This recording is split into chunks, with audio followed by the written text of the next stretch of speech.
अस्सलाम वालेकुम क्लास। आज हम देखते हैं चैप्टर 9 परचेजिंग पावर पैरिटी।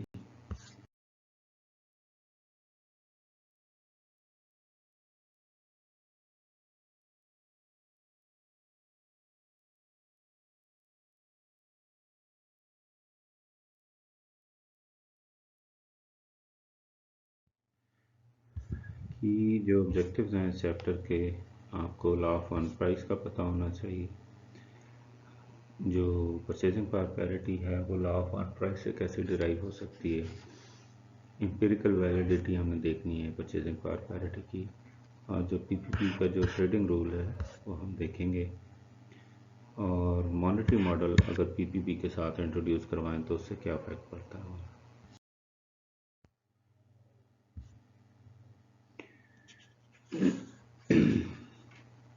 इससे पहले कि हम पीपीपी को देखें, हम पहले देखते हैं what are the reasons for resurgence of interest rate.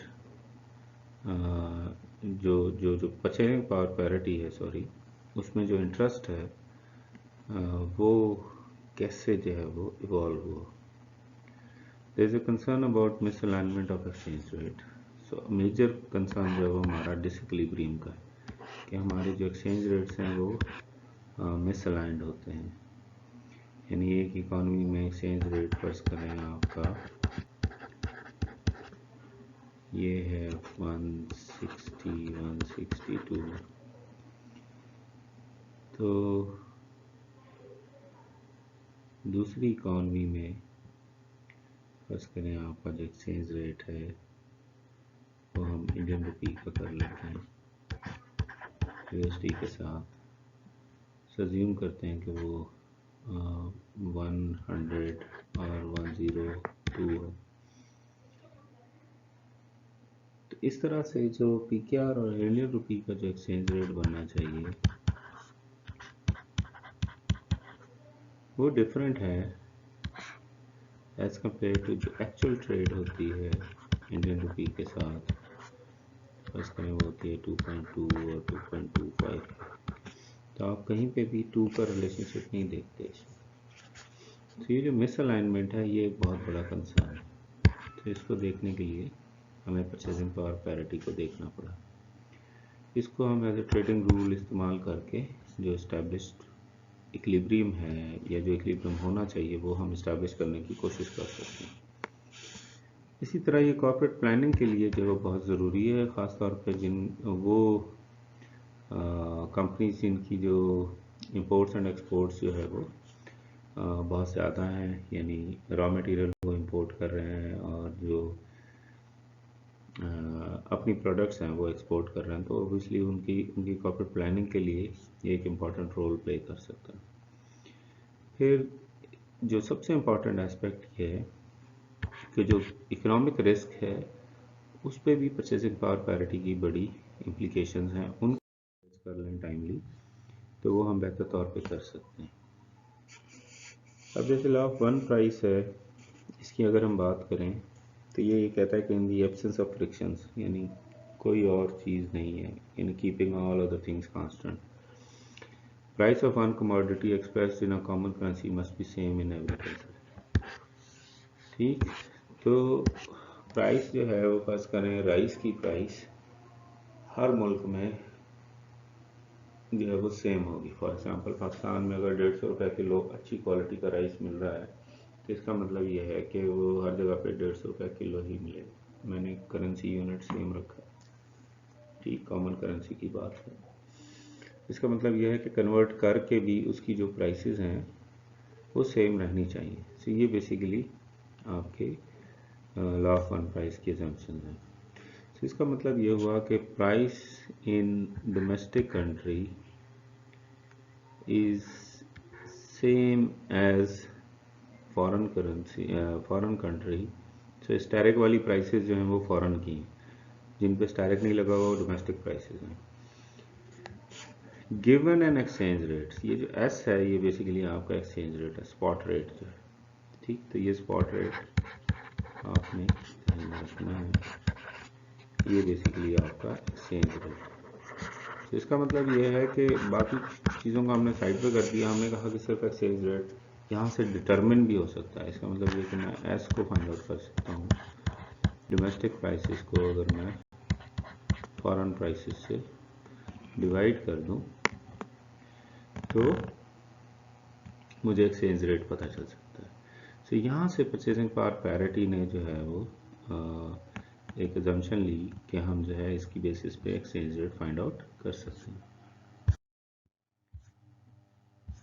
तो अब लॉ ऑफ वन प्राइस से परचेजिंग पावर पैरिटी की तरफ जाएं तो अभी हमने जैसे कहा था कि जो प्राइसेस हैं इन डोमेस्टिक कंट्री, सो अब ये सब की प्राइसेस और उनके वेट्स दिए हुए हैं, जितनी भी कमोडिटीज़ पॉसिबल हैं, they are same as weighted prices in the foreign country given an exchange rate। ये देखें ये खड़ा है, इसका मतलब है P बराबर है एस पी स्टैरिक के, ठीक, और इसका मतलब है S जो है वो फाइंड आउट हो सकता है P ओवर P स्टैरिक से, यानी डोमेस्टिक प्राइस को फॉरेन प्राइस पर डिवाइड करें तो स्पॉट रेट आ सकता है। अब जब हम कंपैरेटिव स्टैटिक्स को स्टैटिक रिलेशनशिप्स को देखते हैं, स्टैटिक रिलेशनशिप से मुराद ये है कि आपका ये जो P1 और P0 है ये बेसिकली डोमेस्टिक प्राइस चेंज को शो कर रहा है। डोमेस्टिक प्राइस चेंज को हम इंटरनेशनल फाइनेंस की टर्म्स में हम डेल्टा से शो नहीं करते, हम यहाँ पे P डॉट से उसको शो कर रहे हैं, ठीक। तो ये आपका प्राइस चेंज को शो करता है और ये रिलेशनशिप आपका एंड पे डिटरमिन हो रहा है।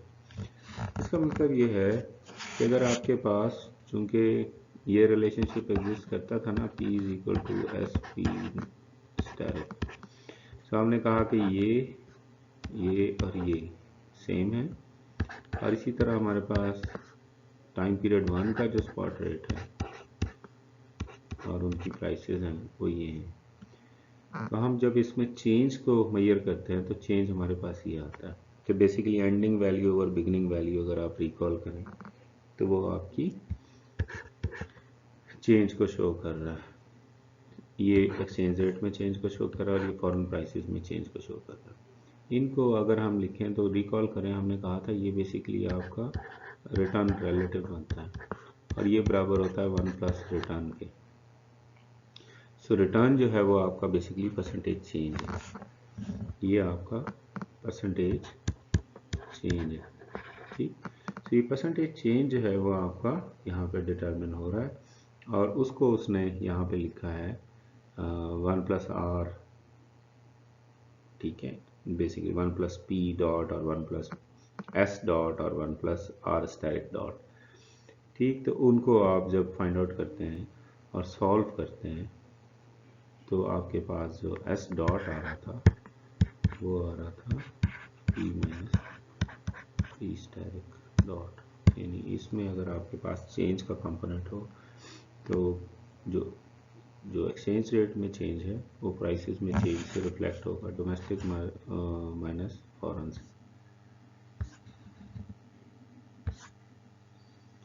ठीक। तो ये आपके पास ये आ गया था।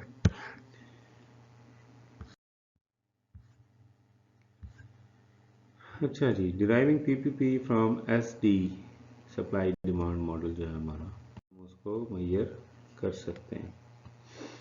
सो ये हमारे पास था बेसिकली S1 जो था वो P1 ओवर P स्टैरिक था, P1 स्टैरिक सॉरी, और जो S0 था वो basically P0 over P0 asterisk था।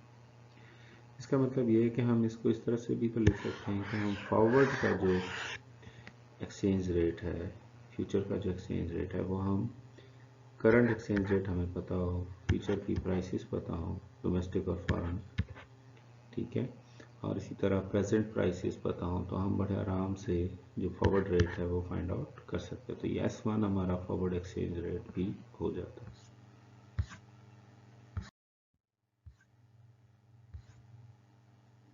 इसका मतलब ये है कि वो जो थे हमारे पास वो परसेंटेज प्राइस चेंज को शो कर रहे थे, तो हम उनको 1 प्लस पी डॉट और 1 प्लस पी स्टैरिक डॉट भी कह सकते हैं, यानी उनमें प्राइस फ्लक्चुएशन हमें पता हो। इसका मतलब ये है कि हमें अगर करंट इन्फ्लेशन पता हो तो हम उसी की बेस पे फ्यूचर इन्फ्लेशन जो है वो फ्यूचर इन्फ्लेशन अज्यूम करके हम जो फ्यूचर एक्सचेंज रेट है वो भी फाइंड आउट कर सकते हैं। तो इसका मतलब ये है कि ये एस टी बार जो है ये बेसिकली आपका P T over P not और P T asterisk over P not asterisk भी हो सकता है। तो ये पी पी पी का आपका एक्सचेंज रेट हो जाएगा। अब ये जो यहाँ पे कॉमन सबस्क्रिप्ट हमने टी रखा है, 1 की जगह हमने टी रखा है, इसका मतलब ये है कि अगर आप टाइम पीरियड 2 पे चाहते हैं तो ये S2 हो जाएगा। टाइम पीरियड 3 का फाइंड आउट करना चाहते हैं तो भी शर्त यह है कि आपके पास ये भी कंकरेंट टी जो है वो आपका 1 2 3 सेम होना चाहिए। अगर यहाँ आपने टी सेम जो अज्यूम किया है वही टी जो है वो आगे भी आपको देखना है, तो यानी फ्यूचर प्राइसेस आपको पता हो तो आप बड़े आराम से एक्सचेंज रेट फाइंड आउट कर सकते हैं जो फ्यूचर का।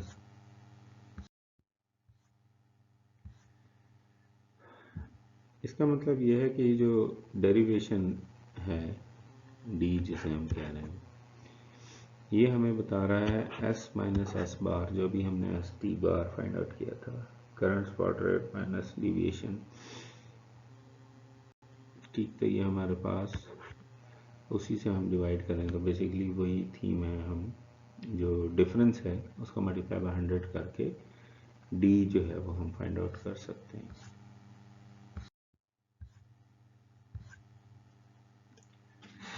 ये डी जो था हमारे पास डिमांड थी और हम जो क्वांटिटी है उसकी बेस पे real exchange rate find out कर सकते हैं, और वो बेसिकली आपका है क्यू नॉट, यानी जो इनिशियल क्वांटिटी है,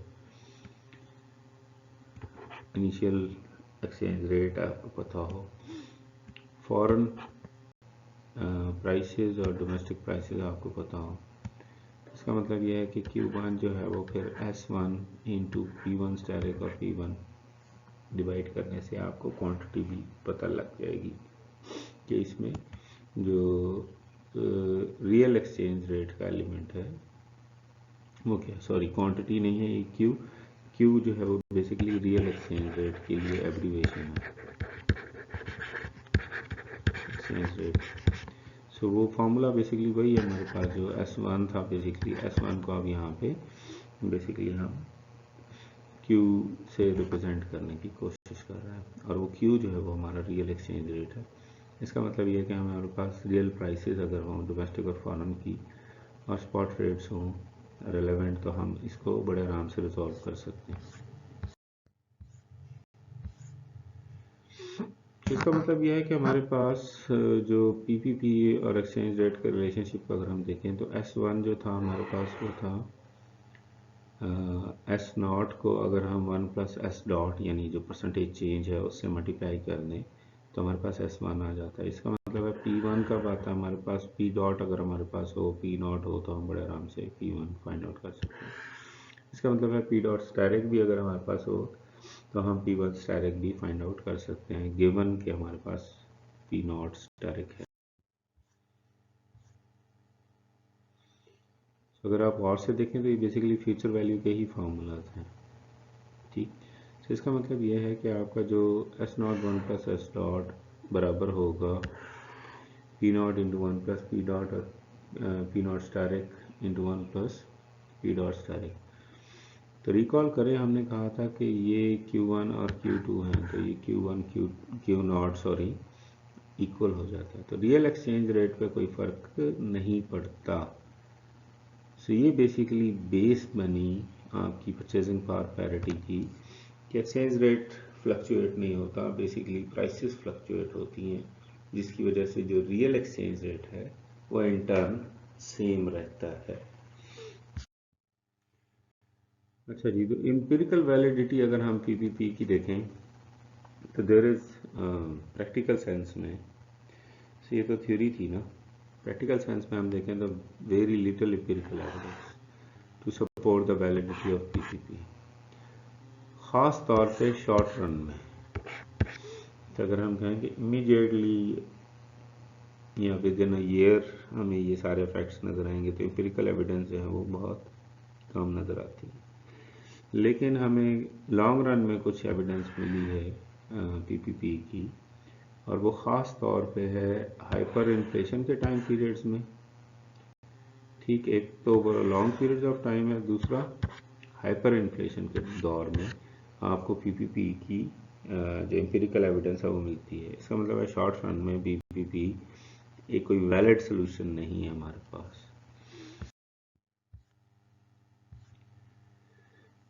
सब अगर आप एक्चुअल और पीपीपी एक्सचेंज रेट्स को देखें तो देखें PPP exchange rates Australian dollar और यूएस डॉलर के केस में वो यूं घूम रहा है, जबकि एक्चुअल जो है वो आप ये देख रहे हैं कि वो अच्छी खासी फ्लक्चुएशन के साथ और ओवर एंड अबव पीपीपी हो। सिमिलरली आप देखेंगे ऑस्ट्रेलियन डॉलर और जापानीज येन के केस में तो ये लगता है कि देखें पीपीपी बाज़-औक़ात बढ़ गई, उस केस में तो बढ़ी नहीं है। तो ऑस्ट्रेलियन डॉलर और जापानीज येन के दरमियान में रिलेशनशिप में एक्चुअल ने कहीं ना कहीं पे उसको पीपीपी को टच किया है, लेकिन मोस्ट ऑफ द टाइम उससे अच्छी खासी डिविएशन जो है वो आपको नज़र आती है। ऑस्ट्रेलियन डॉलर और जीपीपी के रिलेशनशिप में भी सेम जो है वो आपको कंक्लूजन मिलता है, अच्छी खासी जो है वो वेरिएशन। कैनेडियन डॉलर के साथ देखें तो यहाँ पे आपकी जो मैचिंग है, जो डिविएशन है एट सर्टन पॉइंट्स वो कम हो जाती है, लेकिन मोस्ट ऑफ द टाइम वो अच्छा खासा डिविएटेड। अब अगर आप नॉमिनल और रियल एक्सचेंज रेट्स को देखें तो तकरीबन वो एक दूसरे के साथ साथ मूव कर रहा है। ठीक, तो जो रियल एक्सचेंज रेट है वो डॉटेड लाइन से शो हो रहा है और वो कहीं पे हल्का सा ज़्यादा है और कहीं पे कम है, लेकिन उसकी जो कर्व है और उसकी जो मूवमेंट है वो ऑलमोस्ट सिमिलर है। उसमें डिक्लाइन आता है तो उसमें भी डिक्लाइन आता है। तो ऑस्ट्रेलियन डॉलर और यूएस डॉलर के केस में जो नॉमिनल और रियल एक्सचेंज में जो डिफरेंस है वो तकरीबन ना होने के बराबर है। और अगर आप ये देखें जब जापानीज येन के साथ इसका रिलेशनशिप, तो वो डिफरेंस जो है वो वक्त के साथ साथ बढ़ा है। जो गैप है, जो डिविएशंस हैं ऑस्ट्रेलियन डॉलर की जापान के साथ ज़्यादा है। अगर आप nominal real exchange rates British pound के साथ देखें तो देखें रियल एक्सचेंज रेट इस केस में नीचे आया ही नहीं, वो over and above nominal exchange rate. ठीक, तो ये करेंसी टू करेंसी जो है वो आपके जो रिलेशनशिप्स हैं वो वेरी कर सकते हैं।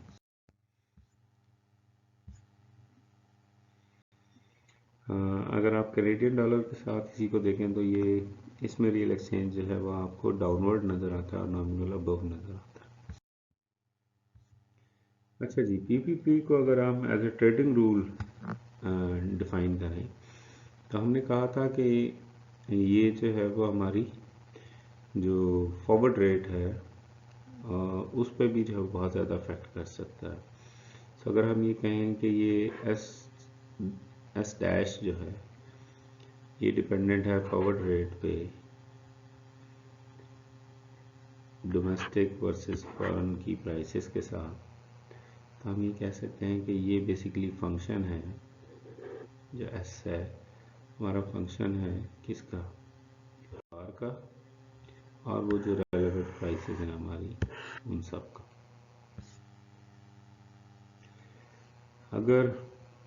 अगर हम ट्रेडिंग रूल के एस्पेक्ट में बात करें तो हम ये कह रहे हैं कि जो स्पॉट रेट अगर कम है एस बार से, यानी जो डिफरेंस है हमारे पास, तो उस वक्त हम बाय करें, और अगर हमारे पास एस ग्रेटर है एस बार से तो हम सेल करें। तो ये ट्रेडिंग के रूल्स है वो एक्सचेंज में, करेंसी में ये अपना रोल प्ले कर। अब मॉनेटरी मॉडल अगर हम एक्सचेंज रेट्स का देखें तो जो मनी डिमांडेड है वो डिपेंडेंट होती है आपके प्राइसेस पे, इनकम पे, और के जो है वो जो मार्केट का इंटरेस्ट रेट है उस पे। इसका मतलब ये है कि प्राइसेस जो हैं वो डिपेंडेंट हैं किस पे, एम ओवर के वाई। ठीक, तो ये एम बेसिकली मनी डिमांडेड ही आ गया आपके पास। अगर आप एस की इक्वेशन को रिकॉल करें तो वो था पी ओवर पी स्टार का ना।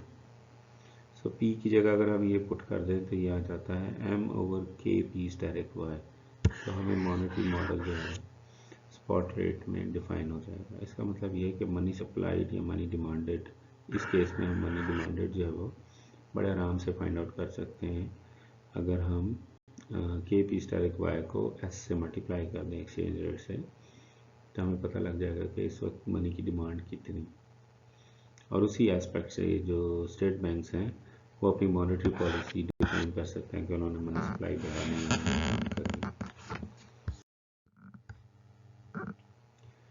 तो अगर हम predictions of the monetary model देखें तो monetary expansion leads to depreciation. Monetary expansion से मुराद ये है कि आप सप्लाई बढ़ाएंगे तो डेप्रिसिएशन होगी, ये डिफ़ॉल्ट में, ठीक है, किसकी, डोमेस्टिक करेंसी। अब उसी इक्वेशन में अगर आप गौर से देखें तो दूसरा फैक्टर था हमारे पास अराइज इन इनकम, क्योंकि इनकम डिनोमिनेटर में थी ना, leads to appreciation of the domestic currency, ठीक। और तीसरा फैक्टर था अराइज इन फॉरेन प्राइसेस, वो भी डिनोमिनेटर में, तो leads to the appreciation of domestic currency. तो ये तीन इंपॉर्टेंट इम्प्लीकेशन मॉनेटरी मॉडल से आपको मिलती। अब इंपिरिकल वैलिडिटी अगर हम मॉनेटरी मॉडल की देखें तो monetary models ability to explain and predict movements and exchange rates is unsatisfactory. तो कुछ जगहों पे बड़ा अच्छा रिजल्ट दिया, कुछ जगहों पे, कुछ इन्वायरमेंट्स में, कुछ कंट्रीज़ के लिए उसने बड़ा ही पुअर रिजल्ट दिया। So it works well under hyper inflation, और ये बहुत अच्छा काम करती है अगर हाइपर इन्फ्लेशन हो। अदरवाइज मॉनेटरी मॉडल जो है वो जो एम्पिरिकल एविडेंस है वो सही तौर पे नहीं दे पाता। It is a useful tool for policy analysis and investment strategies. Tool बहुत अच्छा है पॉलिसी एनालिसिस के लिए। जैसे अभी हम बात कर रहे थे कि कंट्री को डिसाइड करना है कि उन्होंने कितनी एक प्राइसेस इंक्रीज़ करनी है, डिक्रीज़ करनी है, मनी सप्लाई बढ़ानी है या उसको मनी सप्लाई को डिक्रीज़ करना है। तो ये फैक्टर्स डिटरमिन करने में ये बहुत ज़्यादा हेल्पफुल होता है। ओके जी, that's it for today. See you in next class. Allah Hafiz.